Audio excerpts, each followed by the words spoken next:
хамтдаа хуучин гэрээний гитлэл номноос суралцсан. Гитлэл. Бүгд хамтдаа гитлэл гэж хэлэхгүй. Гитлэл гэдэг чинь ингээд нэг ямар нэг юмыг туулж гаргах тухай илэрхийлж байгаа шүү дээ, тий. Зарим орчуулган дээр нөгөө Египтээс гарсан гэж орчуулагдсан байгаа шүү дээ, тий. Сүүлийн одоо Библийн орчуулгууд бол гитлэл гэсэн баг. Тэгэхээр Египтэд нөгөө нэг Израилийн ард түмэн тий Египтийн боолчлолд байж ах үе тэрийг ингээд туулан гарч ирсэн Бурхны түүх байгаа даа байхгүй ер нь бол.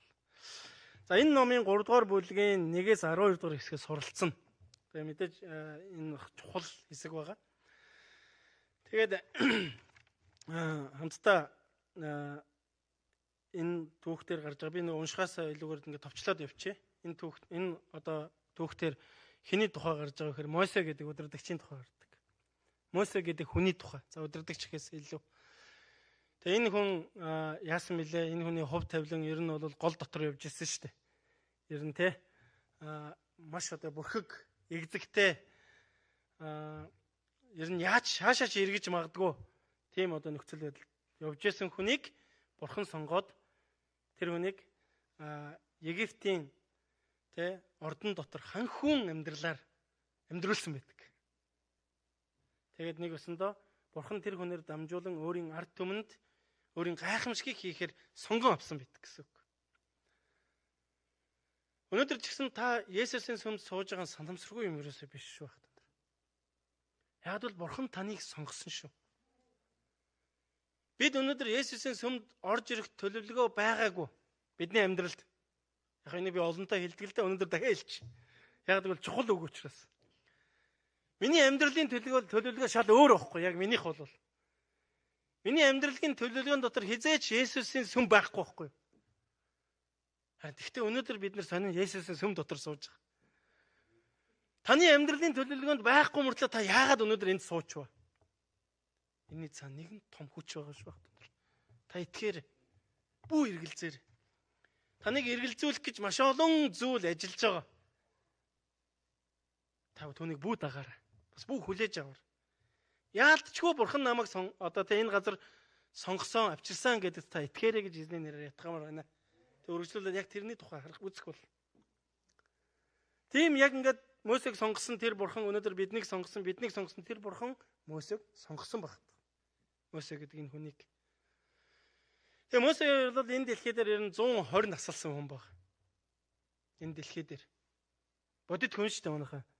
Хийсэр мэсэр юм ерөөсөө яриаггүй шүү. Бодиттой түүх гэсэн үг юм. Тэгээ 120 жил амьдэрсэн. Тэгээ тэр хүний амьдралыг ер нь ингээд 3 хэсэгт хуваах боломж байдаг. Нэг хэсэг нь юу гэхээр эхний 40 жил хааны ордонд амьдэрсэн. Тэр ханхүү байсан. Тэр маш өндөр боловсрол эзэмшсэн. Маш гайхалтай орчинд байсан. Тэгээд байжсэн чинь нэг өдөр тэр өөрийн ах дүүнэртэй буруутгагдаад цөл рүү явах шийдвэр гаргадаг. Өөрийн ах дүүнэртэй буруугдсан. Нэг л өдөр буруутан болсон гэсэн. Нэг л өдөр Мосе гэмтэн болсон. Тэгээ гэмтэн амьдралаар тэнд амьдрах боломж байхгүй байсан учраас тэндээс зүхтаасан байх. Тэр яг энэ хэсэг гитлэл ном дээр гардаг.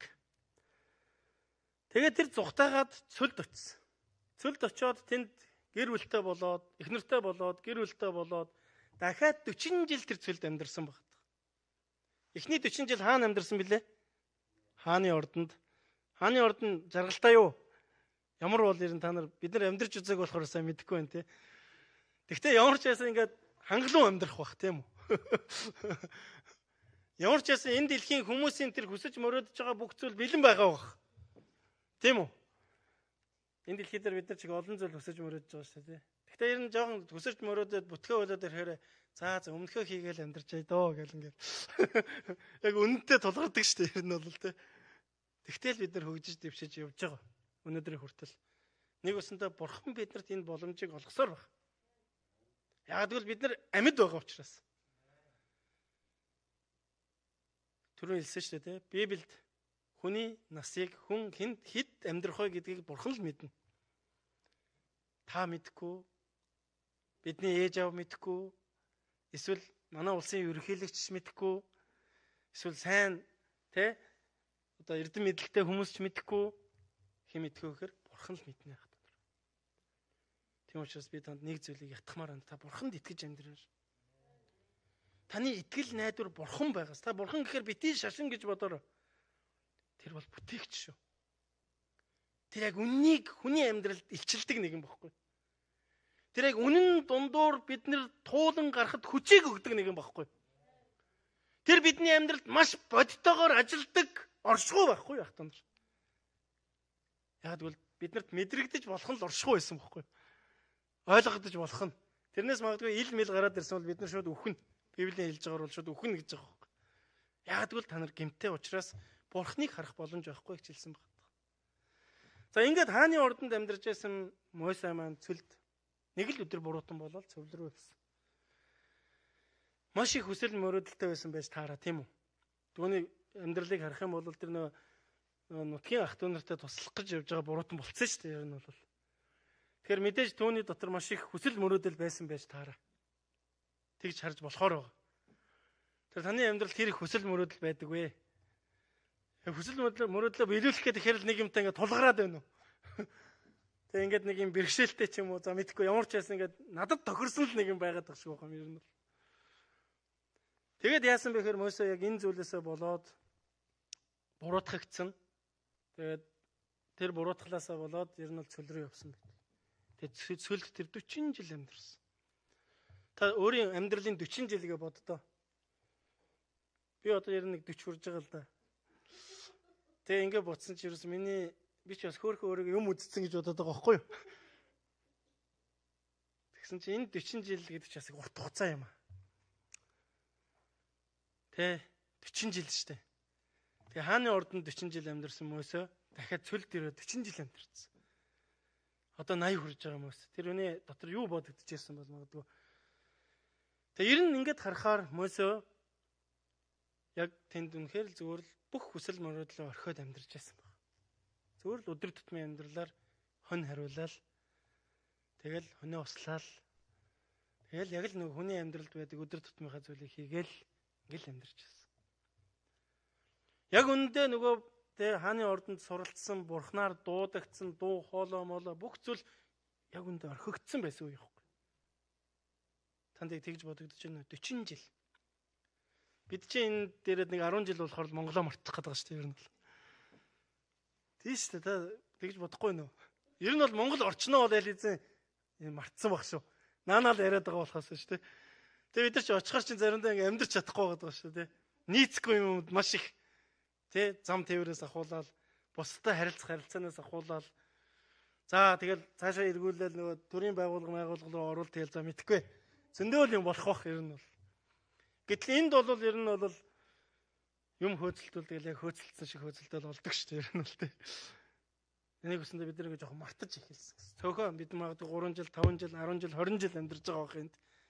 Тэгэхэд бидний амьдралд ийм зүйл байгаа юм чинь Мойсе 40 жил цөлд амьдарч байх үедээ яг үүндээ тэнд хүсэл мөрөөдлөө мартсан байх магадлалтай.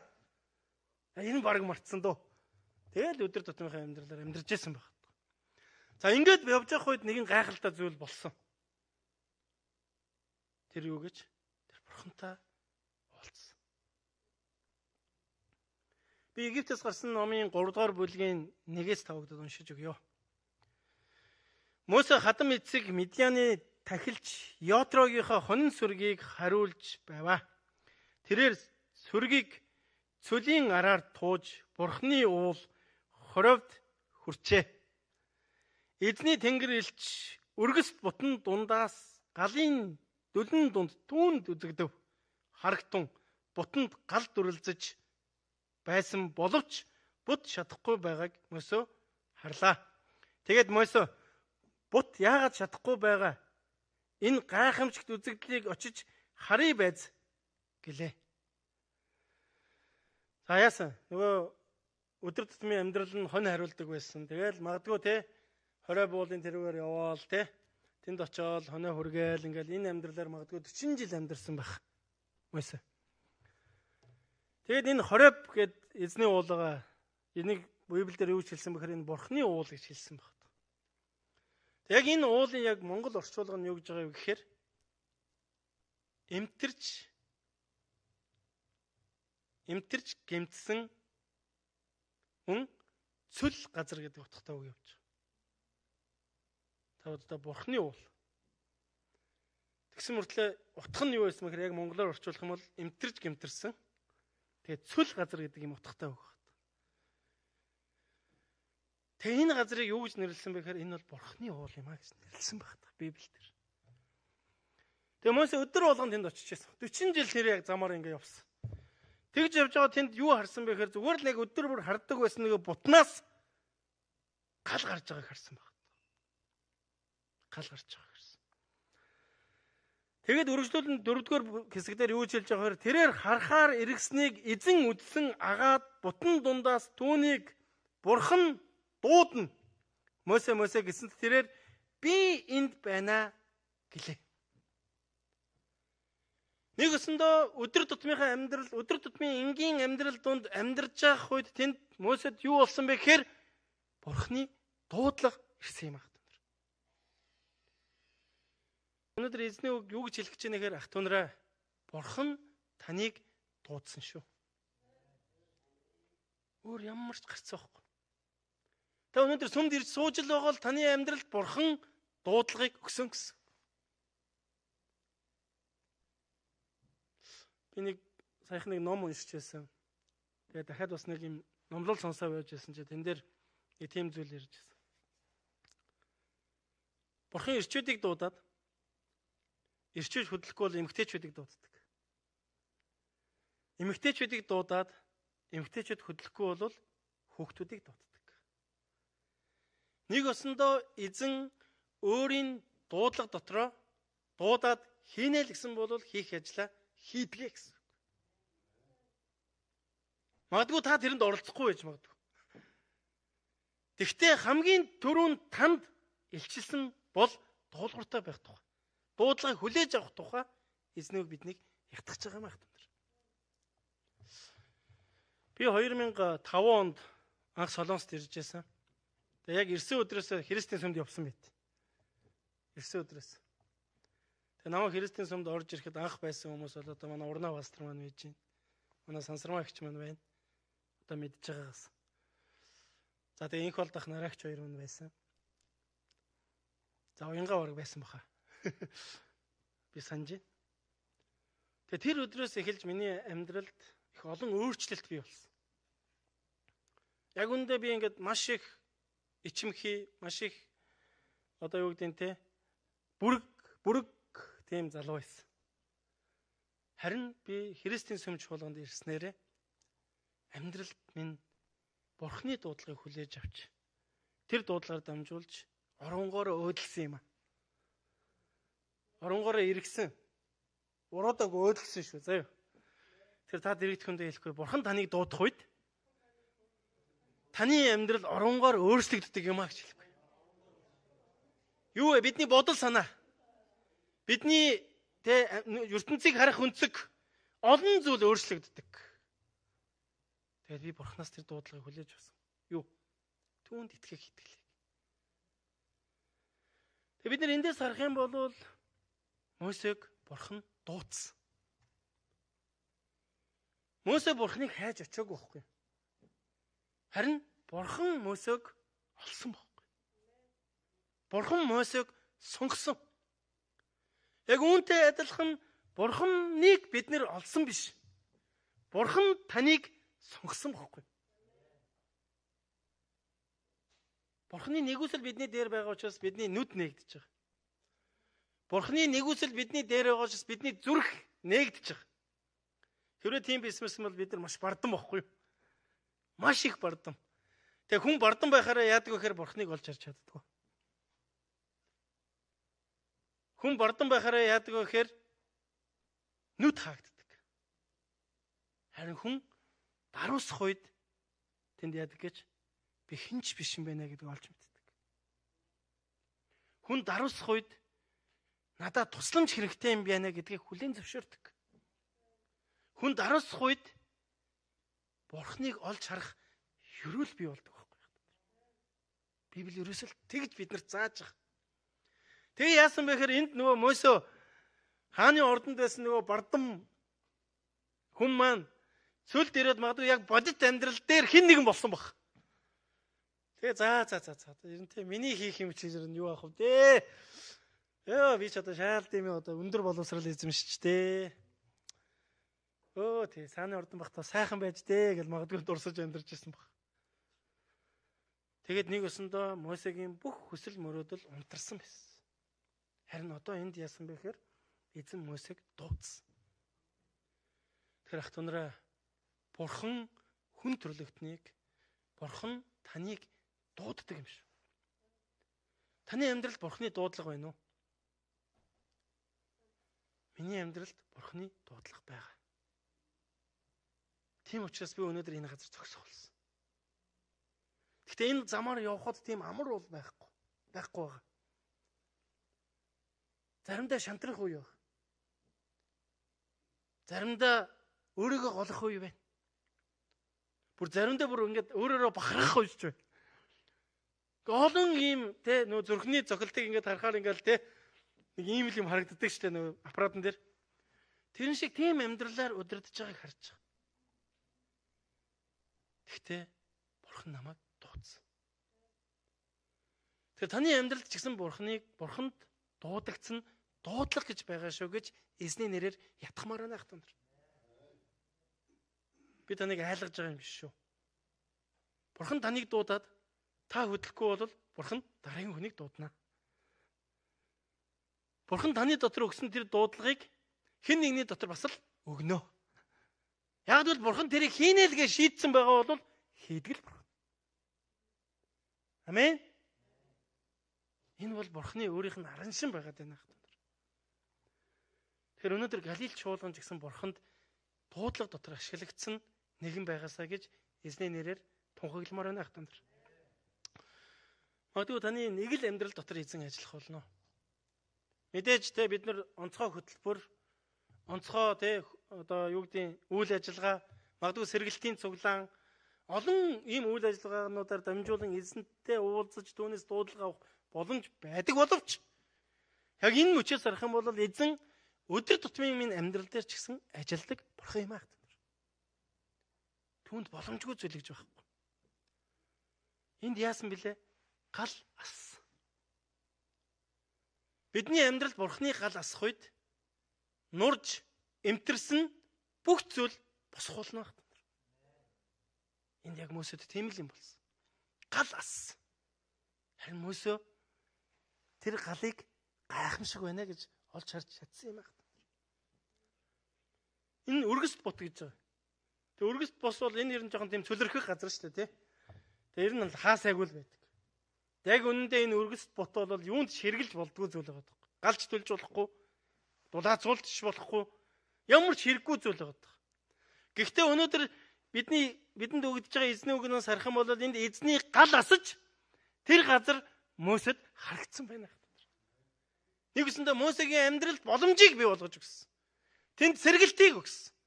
Тэнд үнэхээр нүд нээж өгсөн. Тэнд үнэхээр өрөөлийг харуулсан. Тэгэд түүнийг дуудсан юм аа. Тэр өнөөдөр ч гэсэн бидний амьдралд ямар нэгэн боломжгүй зүйл байж болно. Бидний амьдралд маш ойрхон байгаа нэг зүйл Монгол улсаа харахаар хаяа ингээл сэтгэл өвддөг тий. Яана миний Монгол. Хизээ хөгжнөө миний Монгол. Миний Монголын ард түмэн азгүй юм аа. Тэгтээ найдвар байна аа. Бурханд дуудагдсан хүмүүс олноор бий болох үед таны Монгол, миний Монгол, бидний Монгол өргөдөг болно. Өнөөдөр бидний амьдарч байгаа Солонгос улс яг л тийм шин. Өнөөдөр хэдхэн жилийн өмнө бид нартай хамт амьдарч байгаа үе нь байх. Хэдхэн жилийн өмнө энэ улсад ямар азгүй амьдардаг байна гэж асуулсан. Гэхдээ тэнд Бурханы гал ассан учраас Бурханы дуудлагыг хүлээж авсан сая хүмүүс байгаа учраас өнөөдөр бид нар энэ газар хоригдсоор байгаамаа. Тэгэхээр нэг өдөр миний Монголд хүн төрлөختөн хоригдох тэр өдөр ирнэ гэдэгт би итгэдэг. Тэр зүйл бий болоход та бид нар асар их хувь нэмэртэй. Тийм учраас Бурхан таныг дуудсан юм аа. Тийм ээ, бидний амьдралд Бурхан дуудсан үндсэн зорилго бол мэдээж авралыг өгөхийн тулд, үннийг таниулахын тулд, гим нүглээс минь чөлөөлөхийн тулд, дарамтанд байгстаас чөлөөлөхийн тулд бид нар дээр ажилласан үнэ. Эфес номдэр Эфес номын 2 дугаар бүлгийн 1 дээр Паул илчээр дамжуулан ингэж хэлсэн байдаг. Та нар алдаа зөрчил нүглийнхээ учир өгсөн байсан агаад нэгсэндээ хүн алдаа зөрчил нүгэл дотроо өгсөн байхад Бурхан дуудаж бидний амьдралыг гал асаасан гэсэн үг. Энэ бол үндсэн ойлголт. Гэхдээ энэ гал одоо хаанаас тгөө гэхээр бидний эргэн тойронд асах учиртай юм аа. Таны дотор үнэхээр л ассан болвол бид гэр бүл дотроо, бид ажил хөдөлмөр дээр, бид найз нөхдийнхээ дунд, бид улс үндэстэн нийгмийнхээ дунд асах учиртай юм аа. Магадгүй та ямар нэгэн мэрэгжил эзэмшсэн бол та тэрүүгээрээ асаарай. Эзний нэрээр өрөөж. Тэгэхээр энэ дуудлага дотор эзэн биднэрт хоёр зүйлийг яг Мосегийн дуудлага дотор хоёр зүйлийг ойлгуулж өгөхийг хүссэн. За би өнөөдрийн ишлэлийг дахин үргэлжлүүлэн уншъя. Мосе хатан эцэг Медианыхаа тахилч Ятрогийнхаа хонин сүргийг хариулж байваа. Тэрээр сүргийг цөлийн араар тууж Бурхны уул Хоревд хүрчээ. Эзний тэнгэрлэгч өргөст бутан дундаас галын дүл дунд түүнд үзэгдэв. Харагтун бутанд гал дүрлзэж байсан боловч бут чадахгүй байгааг Мосе харлаа. Тэгээд Мосе бут яагаад чадахгүй байгаа энэ гайхамшигт үзэгдлийг үзэж харъя байц гэлээ. Тэрээр харахаар иргэснийг эзэн үзсэн агаад бутан дундаас түүнийг Бурхан дуудана. Бурхан дундаас эзэн таныг дуудана. Мосе болроо уянга баска би энд байна. Мосе гэсэнд тэрээр би энд байна гэж хэлвэ. Мосе энд яасан хариулсан багаз таа ч гэсэн хариулаарай ах дунараа. Тэгтэл нааш буурт чиний зогсож байгаа газар ариун газар учраас хөлдөх шахаагаа тайл гэж тэр айлтваа гэсэн. Ах дунараа. Эзнэр дуудагдсан хүний амьдралд хүндэтгэл мөргөл чухал. Бурхан байгаа газар хүндэтгэл мөргөл байдаг. Бурхан байгаа газар хүндэтгэл мөргөл зориулалт байдаг. Бурхан байгаа газар ариун газар юм аах та нар. Бид Есүсийн сүмд ирснээр бидний амьдралд нэг өөрчлөгдсөн зүйл байгаа шүү дээ. Тэр юу гэж? Бид нар Бурханд хүндэтгэл мөргөл өргөж сурч байгаа байхгүй. Сурсаар байх болно. Хардаа энд юу гэсэн гэж? Мосе гэсэн тэрээр би энд байна гэж хэлв. Гэтэл нааш бүү ойрт. Чиний зогсож байгаа газар ариун газар учир хөлдөх шахаагаа тайл гэж тэр айлтваа. Тэгэхээр бидний амьдралд хүндэтгэл мөргөл өргөхөд нэгэн чухал үйлдэл хийх тухайд зааж өгч. Тэр нь юу гэж? Шахаа тайлах тухай. Яагаад гэвэл тэр ариун газар учраас. Ариун газар учраас эзэн биднийг шахаагаа тайлахыг хүссэн. Ер нь яг энэ цаг үед тухайн нөхцөл байдалд хүмүүс шахаа тайлна гэдэг бол их тийм аюултай зүйл байсан. Ер нь ихэвчлэн боолууд шахаа өмсдөг байсан. Яагаад шахаа тайлах аюултай вэ гэхээр тэр элсэн зүйл учраас хүлэн зүсгдэх, могоонд хазуулах. Нэг өсөндөө шахаагүй хүн бол тэр чигээрээ сорив. Тэр чигээрээ гэмтэл явдаг байсан баг. Нэг өсөндөө эзэн энд юу гэж хэлж байна гэхээр биднийг боолоор дууцсан байхгүй. Ойлгож байна тий?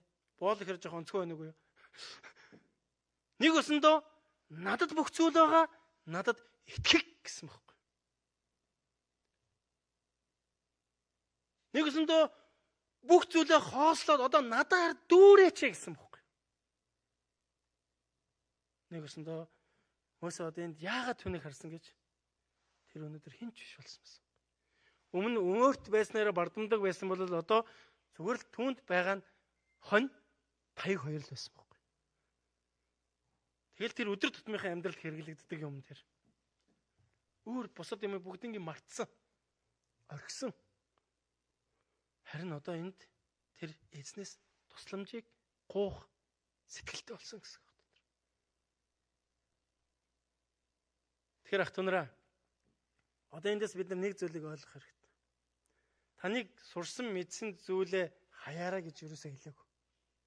Харин тэр зүйлийг хойшоо тавиад эхлээд Бурхныг зүрхэндээ хүлээж аваад дараа нь Бурхан таныг ашиглах болно гэдэг ойлголт явж байгаа гэсэн. Боол гэдэг ойлголт ер нь бол эзэн дуудах үед гарч ирж эзэн гараа далах үед далд орж тэгээ энэ гэсэндээ өөрийн эрх мэдэл байхгүй гэсэн үг шүү дээ. Тэгэхээр өнөөдөр ч гэсэн хүн төрлөختөнд зөв амьдрахыг хүсэж байгаа бол бид бүтээгчтэй л шууд холбогдох тухай л ярьж байгаа. Яг гэвэл тэр бүтээсэн учраас энэ дэлхий дээр яаж амьдрах вэ гэдгийг мэдж байгаа. Бид нар бүтээгээгүй учраас угаасаа мэдэхгүй байхгүй юу? Тийм үстэй. Харин бид нар харамсалтай нь энэ дэлхий дээр яг мэддэг юм шиг амьдрдаг байхгүй юу? Мэддэг юм шиг царайлдаг. Мэддэг юм шиг алхдаг. Тэгэл алддаг байхгүй. Харин Бурхан юу гэж байгаа вэ гэхээр та нар надтай холбогд. Даруус. Боол мэд харилцаа гэсэн байна. Гэхдээ Бурхан бидний хизээч доош хийхийг хүсдэггүй Бурхан байхгүй. Энэ ойлголт нь өөрөө биднийг эргээд босгох тухай ойлголт. Хэрвээ чи босъё гэж байгаа бол, хэрвээ чи дуудлага хүлээж авъя гэж байгаа бол, хэрвээ чи дуудлага дотроо гэрэлтэл гэж л байгаа бол өөр ямар ч гарцахгүй. Бурханы юм нь шахаага тайлах. Ром номын 12:1 дээр нэгэн гайхалтай зүйлийг Паул элчээр дамжуулан эзэн хэлсэн баг. Хүндэтгэл мөргөл. Та нар хүндэтгэл мөргөл гэж хэлэхгүй. Дахин хэлээ бүгд хамтдаа хүндэтгэл мөргөл. Та Бурханаар дуудагдсан бол бидний амьдралд хүндэтгэл мөргөл заавал байх. Өөр боломж байхгүй. Энэ зүгээр бидний амьдралын зөвхөн хэм маяг байхгүй юу? Түнсч бид нар тэрийг хайгаал ч юм уу хаанаас олох юм болох вэ ерөөсөө биш. Дуудлага дотор байх үед бидний амьдралд бий болдог зүйл байна. Ром номын 12:1 дээр ийм дахтунараа Бурхны өрөвч сэтгэлээр та нараас хичээнгүлэн хүсье. Өөрсдийн биеийг Бурханд тааламжид амьд ариун тахил болгож өрг. Энэ нь та нарын сүнслэг мөргөл мөн гэсэн байна. Дахиад уншиж үгүй. Та ойлгохгүй байх шиг. Ийм дахтунараа, иймд галилчуудаа, иймд галилд өнөөдөр дуудагдсан хүмүүсээ, иймд санамсаргүй байж байгаа Есүсийн сүмд орж ирсэн хүмүүсээ Бурхны өрөвч сэтгэлээр Бурхан биднийг өрөвддөг байх. Тэр бас сэтгэлтэй байх. Та нараас хичээнгүлэн хүсье. Нэгсэндээ Паул хэлчихэд Бурхан ийм өрөвч сэтгэлийг өгсөн байх. Хүний зүрх сэтгэлийг Бурхан гайхалтайгаар өдөрддөг. Хүний зүрх сэтгэлд эзэн ажилдаг. Тэгжээж өөрчлөлт бий болчих. Гэсэн энд яасан бэ гэхээр Бурханы өрөвч сэтгэлээр та нараас хичээнгүлэн хүсье. Өөрсдийн биеийг Бурханд тааламжид амьд ариун тахил болгож өрг. Энэ нь та нарын сүнслэг мөргөл мөн гэсэн байна. Та нараа бидний амьдрал дуудлага байна уу? Бүгдээ дуудлага дотроо зүгээр л бие өг. Энд үгсэн бие өг гэсэн бохоо. Тэгээ бид нар чинь бие аваад зүхтаагаад байна уу? Гайгүй үстэй. Бие ээж тийшээ аваад ингээд зүхтаагаад байгаа шүү дээ. Ер нь бол. Гэсэн Библи биднэрт юу гэж зааж байгаа гэхээр бие Бурханд өг гэсэн байна. Заримдаа бид нар ч сэтгэлээ өчөөд бие авч өчөөд байгаа шүү дээ. Тэгээ жоохон андуураад ах шиг байгаа. Сэтгэл хаана байна? Би тэнд байна гэсэн шүү дээ уулна. Тэгээ өөрөө болохоор яг сэтгэл байна. Тэгээ би энэ өөр газар яваад байгаа байхгүй юу? Гэсэн Библи юу гэж хэлсэн бэхээр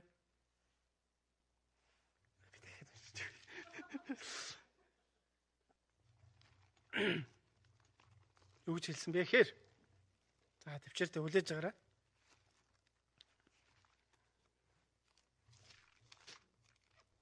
Ийм дахтунараа Бурхны өрөвч сэтгэлээр та нараас хичээнгүйлэн хүсье.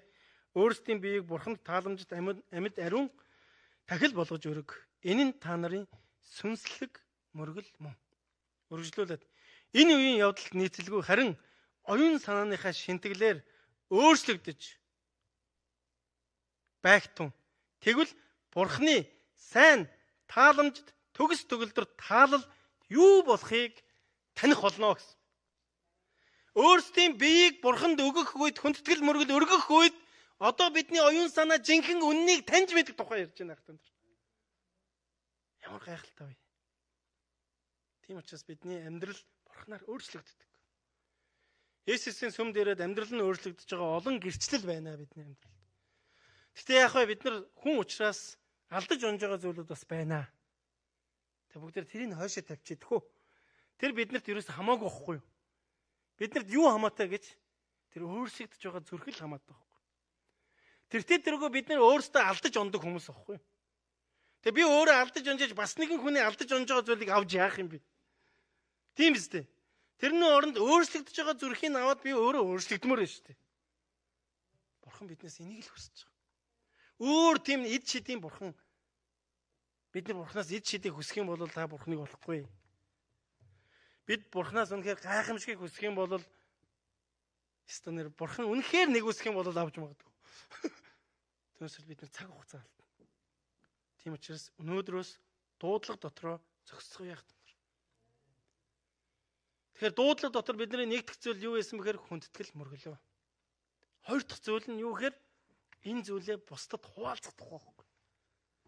Хэрвээ таны амьдрал дуудлага бол бусдад хуваалцах тухай. Энэ зүйл алдагдах юм бол бид нар ялзарна. Мөхн. Өмхийрнэ гэсэн үг юм бол. Яриад жоо муухай хэрэгжилж байна. Тийм учраас Библи юу гэж хэлж байгаа вэ гэхээр үеийн төгсгөл хүртэл би та нартай хамт байна. Дэлхийн хязгаар хүртэл явахтун гэсэн баг. Амен. Тэгээ явахдаа юу гэсэн мэхээр би та нарт заасан бүгдийг сахин биелүүл гэсэн. Халелуя. Өнөөдөр бидэнд бас тоглолтоо өргөхөөр итгэлийн ах トゥ ус маань орж ирж байна. Өнөөдөр алга ташаад өгтөж авъя. Галил чуулган тавтаа морил эзэн тав өгдөг ивэх болтугай. Тийм ээ ах トゥ нараа.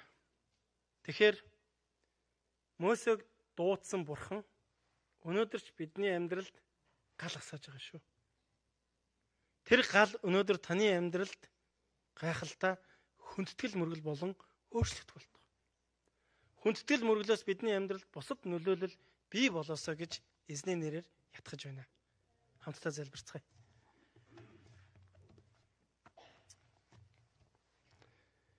Дахин хэл. Мосег дуудсан бурхан биднийг ч дуудаж байгаа юм аа. Бидний амьдрал дуудлага байвал бидний амьдралд хүндэтгэл мөргөл байна. Бидний амьдралд хүндэтгэл мөргөл тэр ариун хүндэтгэл мөргөл байвал бидний амьдралд бусдад нөлөөлөх, бусдаа хуваалцах зүрх сэтгэлж байх болно ах トゥ нар. Тэгэхүү та эзний нэрийг дуудаач. Эзэн минь ээ.